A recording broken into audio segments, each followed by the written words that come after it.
सोरे सामान है देश तेरा, नतमस्तक संसार। कृपा करो हे आशुतोष, विनती बारंबार, विनती बारंबार। बोली सर्व श्री आशुतोष महाराज जी की जय, सच्चे दरबार की जय। दुनिया से क्या मांगूं, तुझी से मांगता हूँ, तुझसे भी क्या मांगूं, तुझी को मांगता हूँ। किसी ने बहुत सुंदर कहा कि सच्ची प्रार्थना स्तुति ही एक ज्ञानी भक्त के आभूषण है। संसारी व्यक्ति में इन्हें धारण करने की क्षमता नहीं है।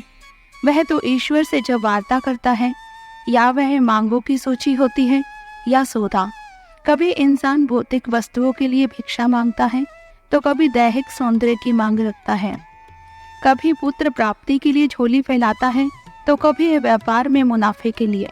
कभी शक्तिशाली होने के लिए भिक्षा पात्र बढ़ाता है, तो कभी मोह संबंधों की पूर्ति के लिए। बस वह ईश्वर से मांगता ही मांगता है। महान तत्ववेता सुकरात का कथन था, यदि तुम अपनी आवश्यकताएं प्रभु को समझाना ही प्रार्थना का उद्देश्य रखते हो, तो भगवान की महानता के विषय में तुम्हारी धारणा अत्यंत ही दयनीय है। परंतु आज का मनुष्य इस दयनीय स्थिति से भी नीचे गिर चुका है। अपने स्वार्थ में इतना अंधा हो चुका है कि कई बार तो उस सर्वसमर्थ से सौदेबाजी करने पर उतर आता है। कहते हैं, मुल्ला नसरुद्दीन ने एक टापू पर बहुत ही भव्य बंगला बनवाया। जब वह बनकर तैयार हो गया तो वह उसे देखने के लिए नाव पर बैठकर चल दिए।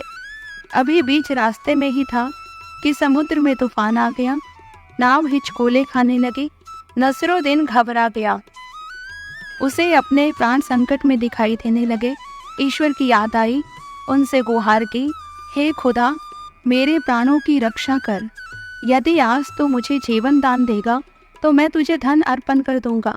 मैंने जो आलीशान बंगला बनवाया है मैं उसे बेच दूंगा, और उससे जो पैसा मिलेगा मैं सब तेरे चरणों में डाल दूंगा। सच कहता हूँ, मैं अपने वादे से पीछे नहीं हटूंगा। बस तू मुझे बचा ले, एक बार बचा ले। शायद नसरुद्दीन की नीयत को परखने के लिए भगवान ने सौदा स्वीकार कर लिया। पलक झपकते ही तूफान शांत हो गया और नाव टापू पर पहुंच गई। नसरुद्दीन ने अपना बंगला देखा। वह सच में काफी आलीशान था। अब नसरुद्दीन का माथा ठनका। उसे खुदा के साथ किए अपने इस सौदे पर पछतावा होने लगा।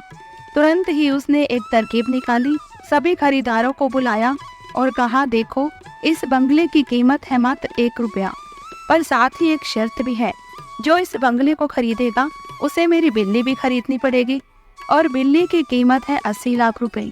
एक सेठ ने 80 लाख रुपए में बिल्ली और 1 रुपये में बंगला खरीद लिया। तब मुल्ला नसरुद्दीन खुदा को 1 रुपया अर्पित करते हुए बोला कि लो प्रभु, मैंने अपना वायदा पूरा कर दिया। अब हम स्वयं ही निर्णय लें कि क्या इस प्रकार की सौदेबाजी प्रार्थना है? क्या ईश्वर को केवल कठिनाइयों में ही पुकारना प्रार्थना है? जब सुख समृद्धि के पल आए तो ईश्वर को भुला दिया जाए, जब गम की बदली छाए तो ईश्वर के आगे गिड़गिड़ाने लगे, क्या यह प्रार्थना है? जबकि महात्मा गांधी जी ने एक सभा को संबोधित करते हुए प्रार्थना के विषय में बहुत गूढ़ बात कही थी। जैसे शरीर के लिए अन्न अनिवार्य है, वैसे ही आत्मा के लिए प्रार्थना, क्योंकि शरीर को स्वस्थ रखने के लिए निराहार रहना भी आवश्यक है, परंतु प्रार्थना का उपवास तो हो ही नहीं सकता। प्रार्थना तो प्रतिदिन करनी आवश्यक है।